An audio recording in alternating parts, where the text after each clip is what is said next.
a special presentation of LLBN with archaeologists Dr. Lawrence Garrity and Dr. Doug Clark. Excavating the Bible. Welcome to this edition of Excavating the Bible, what archaeology can teach us. This program is dedicated to exploring the contributions of Middle Eastern archaeology to our understanding of and appreciation for the Bible. I'm Doug Clark, Director of the Center for Near Eastern Archaeology at La Sierra University in Riverside, California.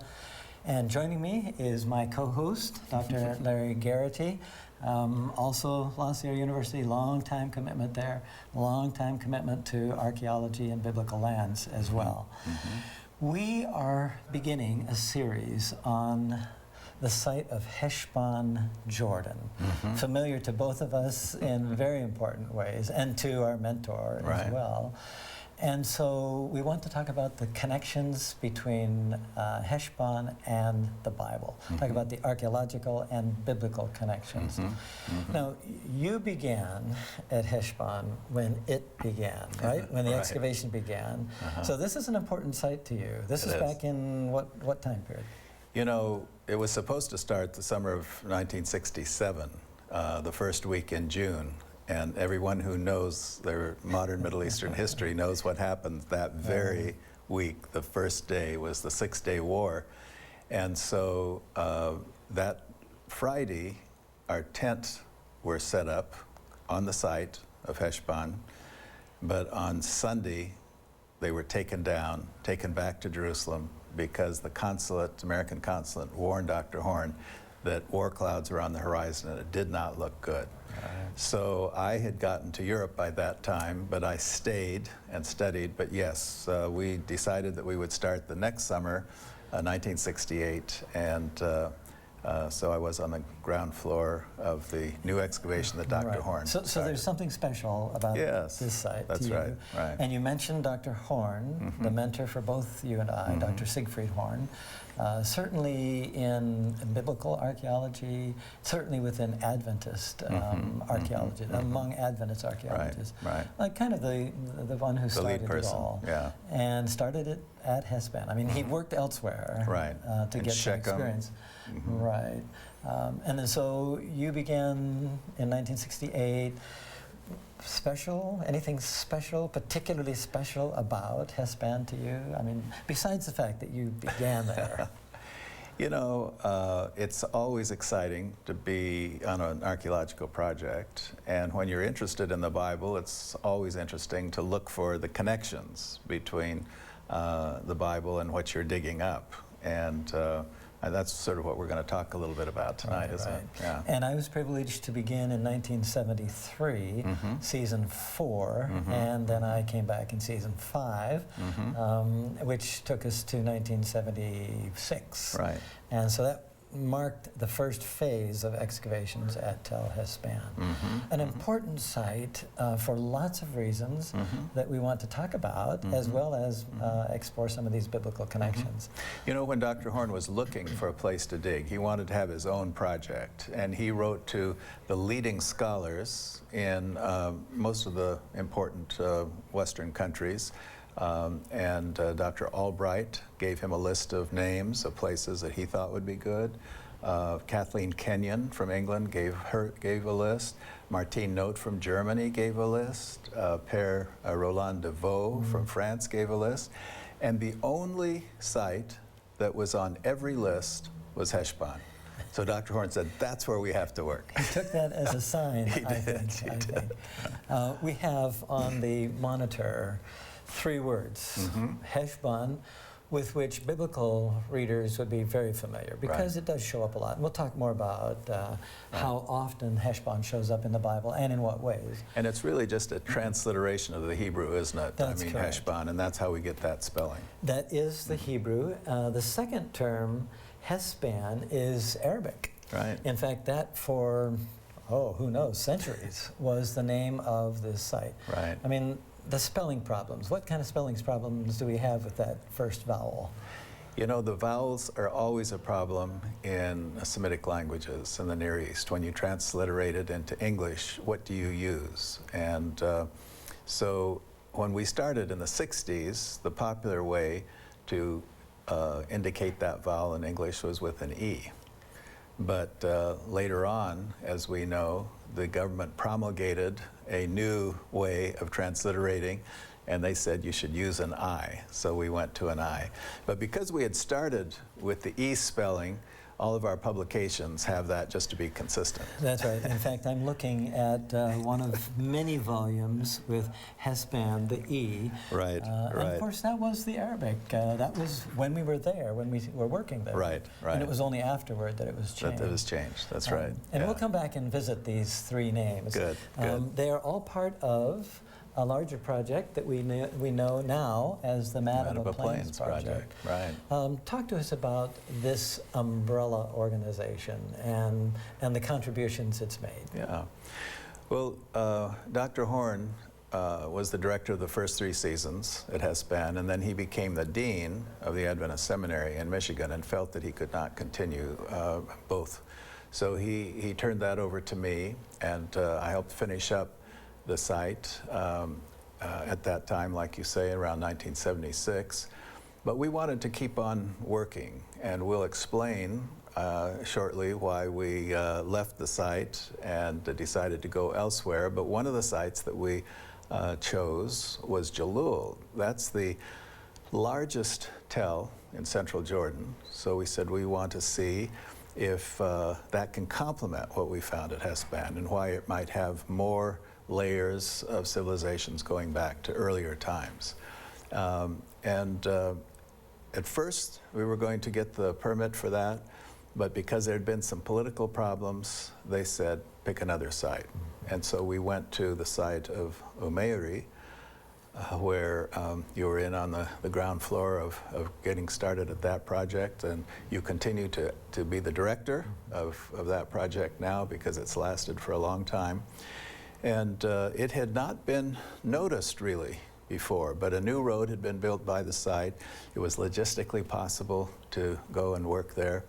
And so those 3 sites became part of what we called the Madaba Plains Project, because Madaba, also mentioned in the Bible, is a key site in central Jordan, just south of Amman. Right, and so if we think about the Madaba Plains Right. Project, Right. this geographic or map illustration, where now it has the spelling Heshbon. Heshbon, right. So Heshbon in the middle, Tel Jalul we'd hoped for, but ended up going here, and then ended up opening Tel Jalul afterward in 1992. Some of the people looking at that map may say, why do you spell Tel Tal, T-A-L-L? And that's another thing. We always called it Tel, T-E-L-L, until this new list came out from the government, and they said spell that with an A and spell Heshbon with an I. So that's why we went to those That's spellings. right. That's exactly what we did, and that's why the names of all of these have that prefix to them. So it's an ancient occupation mound with the name of Ameri or Heshbon or... and so every time you see the word Tel or Tal, you know that that's the nature of the excavation site. Okay, so a quick look at each of these 3 major sites. Now that former slide showed some smaller places, some places like Drejat, Rujum Salim. These were smaller kind of outposts, rural, small farmsteads or settlements that we did as well. I mean, it dawned on us that people lived and survived in the ancient and the biblical world, not just in these city sites, not in these villages, but in the countryside too. And so to be comprehensive, we felt we needed to go there as well. So here's a picture of Tel Heshbon, looking in which direction, Larry? This is that's looking to the south and toward east, south to the and east, and then, actually both. It cuts, and going south that way, west here, and then north that way, which leads to over here, the North Church, which we will talk about in one particular. Right. We excavated 3 churches at Heshbon, 3 Byzantine churches, and one right in the center there. But as you said, one was the North Church. Right. And then Tel Jalul, which is 5 miles east, 5 kilometers maybe, east of Madaba, in the center of this plain we call the Madaba Plains, after which we named our project. And so we wanted to be regional, and so here is Tel Jalul, currently excavated by whom? By Randall Yonker at Andrews University. At Andrews University. And then Tel Mary, which you mentioned, actually began excavations in 1984 and That's have been right. working pretty much every other summer. Since. Yeah. In fact, just finished the 17th season of excavation there.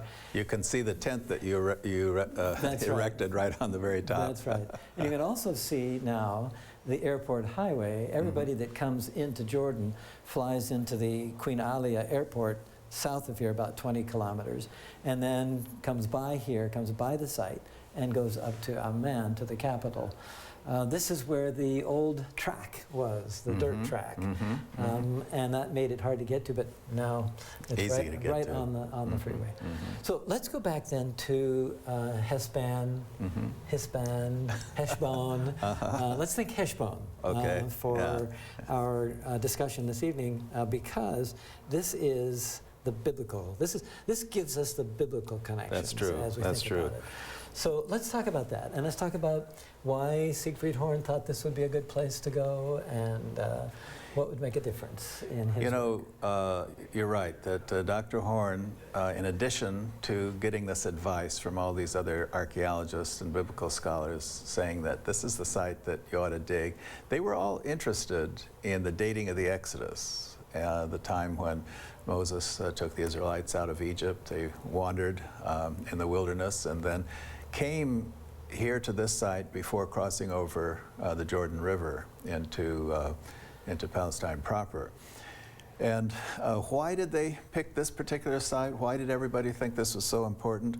Well, in Numbers 21, it says that, the ballad singers say, "Come to Heshbon, let it be built, let the city of Sihon be established, for fire went forth from Heshbon, flame from the city of Sihon. It devoured Ar of Moab, the lords of the heights of the Arnon.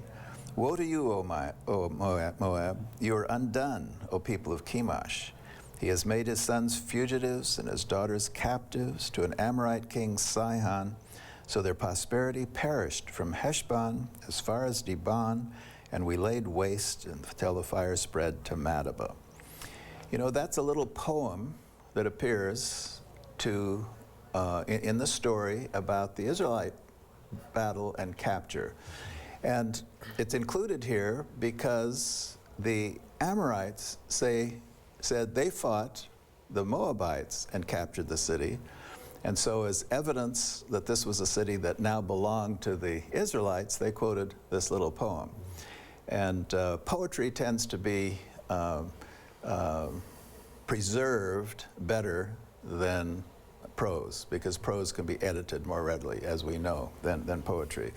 Anyway, there's a lot more to tell about Heshbon, but that was the reason why Dr. Horn said, let's go there, let's dig, let's see if we can find evidence for Sihon, the Amorite king, who the Israelites fought and captured the site from. And that's going to be the first biblical connection that we really want to talk about. That's right. But Siegfried goes on. Doesn't he talk in his diaries about what it means to visit there? What does it mean for him, his first time to see the site? Some of these journals from, even from earlier, from the 19th century, these pioneers, this first discovery, there's something very exciting about them. So what does he say about it? That's true. I may read it from this way so that the camera can focus in a little closer and you can get a feel for the diary that Dr. Horn kept for 70 years. He wrote it this very small, carefully written longhand, self-justified margins, and amazingly careful scholar. And he said, at Naur, we left the Amman road on the recently paved Madaba road, and after 10 kilometers reached the village of Heshbon, built against the slopes of Tel Heshbon, the site of the Amorite city taken by Moses, the capital of King Sihon. We found the Mukhtar, a very friendly man, on the threshing floor. He led us, but then left us for a few minutes and then returned in his Mukhtar garb and riding on a very fine-spirited horse. He wanted to look the part, didn't he, of the lofty state that he had, right? And he told us that his village would welcome us to excavate, that they would provide the labor and the housing and all the water that we needed. He showed us the parts of the tell which the government owned, and that therefore we wouldn't need to have to rent anything. We went onto the tell, saw lots of Roman and Byzantine vestiges, and maybe we'll come back and talk about that part a little bit later. But he tells about the various people that recommended this and how happy he was to be there. And he says, after seeing the tell, we looked at a depression which has been identified with the pool of Heshbon of the Song of Songs. So there is another biblical connection, the Song of Songs, and I think you were going to read, weren't you, we'll do the that. passage? Later, maybe, huh? Right. Okay. Now let's come back to that primary focus that attracted not only Siegfried Horn, but everybody else, and why they put it on there. Right. And it had to do with what in archaeology we call this transitional period between the late Bronze Age and the early Iron Age. And we think about the kind of the beginning of these tribal groups that become Israel, that become the Moabites and the Ammonites and so on. And this transition is an important one. We could talk about that a lot, but we want to focus on Heshbon. If Siegfried Horn were going to find something here about Sihon, it would have to be from that time period. Right. So what did we find? What did you find in the first year? You know, the first year we found lots of evidence for occupation that belonged to the classical period, because as we know, the earliest remains are at the bottom, and then you work your way up to the most recent remains. And so when you start excavating at a tell, you find the most recent remains first. And so we had a lot of Islamic remains from the Arab period, and as we went down, we came to Byzantine, the time of the Christian church, and then below that, the Roman period, the time of Jesus. Below that, the Hellenistic period, the time of Alexander the Great. And then below that, we had smatterings of what we call the Iron Age, the time of the Israelite monarchy, the judges, and so on, but not very much. And surprise of surprise, that's as much as we found. There was nothing beneath around 1200 BC, the time of the judges, the time of the Iron Age. Nothing from the time of Moses and Sihon. This was a major disappointment to Dr. Horn. Had to be, especially when that's what drove him to be there. And given his published commitments to correlate the Bible with archaeology, rather archaeology with the Bible, and to find some kind of evidence here that would illustrate better this transition and the time of the Exodus. And to his credit, he didn't claim that he had found what he didn't find. You know, you and I both know of colleagues who try to fudge the evidence a little bit, you know, to make it work. But when he didn't find the evidence, he didn't claim that he had. And people have appreciated that, that kind of a reputation. This is a major challenge. Now it fits in with major challenges from this same time period at a lot of other sites around. So over time, we've kind of adjusted to the fact that there are some complexities here.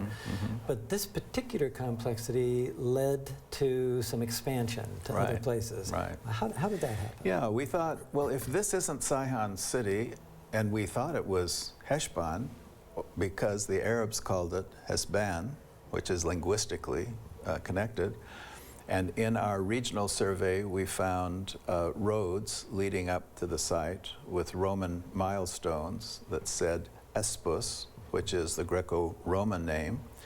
And we had found a coin, for instance, that was minted at Espus in pristine condition. And we know from history that Heshbon was allowed, 2nd, 3rd century AD, to mint for a short time its own coinage. And so everything that we found at the site fit what we know from written history, except this early period. So we said, maybe we're at the wrong site. maybe Heshbon of Sihon's time is close by.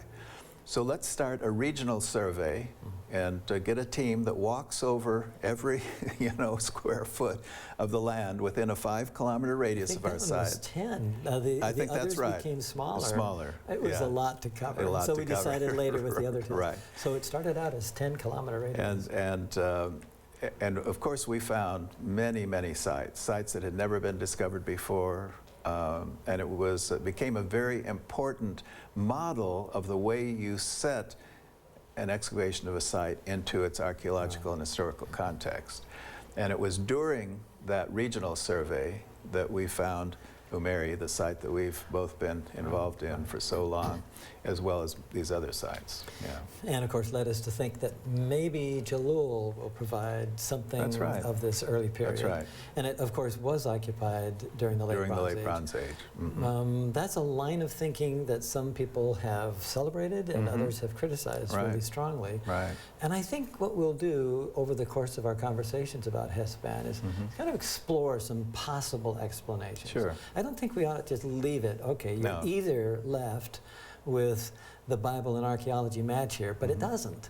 So if it doesn't, do you which do you throw out? Right. I don't think that's the kind of dilemma we really want to be left with. Because as you've mentioned, it's not only Heshbon that's a problem, but we know that the Israelites then went to Jericho, and we don't have archaeological evidence for an occupation of the Tell in Moses' time.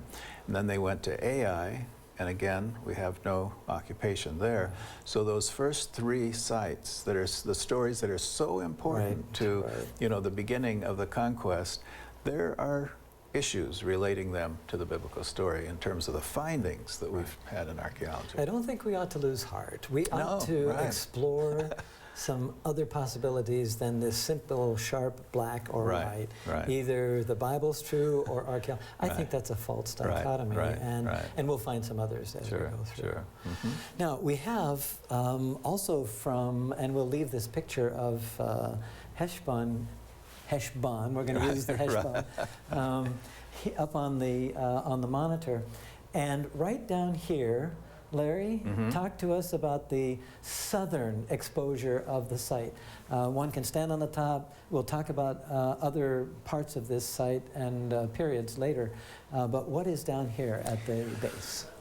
The area that you've been pointed in is sort of hard to imagine what we're going to say because we dug in 5 by 5 or sometimes 5 by 6 meter squares. And so that grid that you see there has these artificial soil walls in between the squares. And you can certainly see them left here and left up here. And we do that for control purposes because when you're digging down, you're sometimes digging blind, and in the walls that you arbitrarily leave, you see the layers appearing, and it helps us in our control to make sure that we're at the right place. Anyway, take down in your mind's eye those walls that are arbitrarily left there, and you're left with a huge reservoir that we found that comes from maybe as early as the Iron Age, the site that belongs to the monarchy, the biblical monarchy. And very unusual to have a 40 by 40 meter reservoir or pool that goes down there. Where would they get the water from? That's at the top of the hill. You'd expect that they would collect water and it would go down, and they down at the bottom of the hill they would have a pool, and that's actually a pool that was down there in the valley that they showed Dr. Horn. They said this must be the pool from Bible times. But it didn't prove to be. It was Byzantine at the early Christian times. But here we did have a pool that seems to go back to the time maybe as early as Solomon. Because as we excavated the complete side on one side and parts of other sides, and we went all the way to the bottom, some of it was dug out of bedrock, so we know that they wanted a really solid foundation for their pool. But when we dismantled parts of the wall that had been put up there where there was no bedrock, we found potsherds under these ashlar masonry, which are typical of the Solomonic period in the building of cities in Israel and Palestine. They appear to go back to Solomon's time. And so we have postulated that it's possible that this reservoir is the one that is spoken of in Song of Solomon that you're going to read. And the pottery Yes. is from the Iron Age. That's from the Iron Age. Some of it, certainly this flask from early in the Iron Age. This is not from Heshbon, No. but it is pottery from the time period. So let me read. This is one of what the literary scholars call a wasf. Right. It's that's hard for us to get our mouth around, but a wasf. It is a description of human anatomy. And we have them male talking about female, and then female talking about male. So I'll just read, this is from chapter 7 of Solomon the Song says some pretty of juicy things He about says his some very beloved's juicy things. So I'm not going to anatomy. read the whole thing here. Just I just want to get down to verse 4. Your neck is like an ivory tower. I'm not sure if that's a beauty item today, but it was then. Your eyes are pools in Heshbon, which must have stood out, which merits their coming into a text like this. And then it goes on to talk about by the gate of Bat Rabim, that's where it's mentioned. Your nose is like the Tower of Lebanon. Again, I don't think that's in the modern list of But you know, features. if that pool was full of water and sparkling in the sunlight, wouldn't it make a great simile of your beloved's eyes? So, you know, that's a possible biblical connection between what we found, if this is Heshbon. Let's look at maybe one more. Okay. And that is a tomb. Talk to us about this tomb. You know, we found this the cemetery which belonged to the Roman and Byzantine period, and in that cemetery were many family tombs. 2 of them, this being one of them, sealed with the rolling stone, which of course reminds us of the tomb that Jesus was in back over in Jerusalem. These are the only 2 examples in the whole country of Jordan. So we feel very fortunate to have found it. But you can see the entrance to the tomb, and inside you see the niches where bodies would be buried. There were room for 12 bodies. We actually found many more than that because people found it easier to stack the bodies up in these niches. But very much like the tomb Jesus was born in. So was buried in. Even outside of the country, outside of Jerusalem for sure, but one of the best preserved because it's not been visited by tourists forever. In fact, it's hard to find. But still a great illustration of burial of Roman families, wealthy families, and of course of Jesus as well. Thank you, Larry, and thank all of you for joining us for this edition of Excavating the Bible. We hope this program has provided some stimulation for your mind and some food for your soul. And we look forward to next time. Until then, think ancient, keep believing, and keep exploring. For Excavating the Bible, I'm Doug Clark.